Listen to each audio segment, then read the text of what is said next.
Hi friends, welcome to அல்சப்பா channel. Masala கடாயில் வீட்டில் பொட்டலங்கட்டி எப்படி பண்ணலாம் தாங்க இன்றைக்கி பார்க்க போகிறோம். 8 விசில் உப்பை போட்டு கடாயிலே வேக வச்சு எடுத்தாச்சுங்க. கையில் வச்சு மசிஞ்சா கடாயில் நல்லா மசிஞ்சு வரணும்.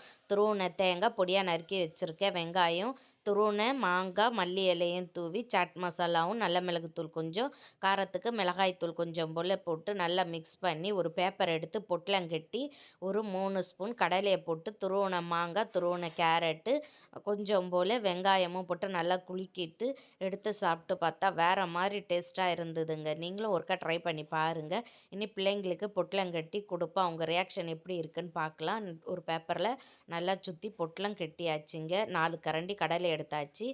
கேரட்டு துருவுனது, பொடியாக நறுக்கி வச்சுருக்கேன் வெங்காயம், மாங்காவும் போட்டு கொடுத்துடலாம். எப்படி இருக்குன்னு அவங்க பார்த்து சொல்லுவாங்க. கொண்டு கொடுத்தாச்சுங்க. ஒரே ஹாப்பி ஆயாச்சு. சாப்பிட்டு பார்த்தா சூப்பராக இருக்குன்னு சொன்னாங்க. வீடியோ பிடிச்சிருந்தனா லைக் பண்ணி சப்ஸ்கிரைப் பண்ணி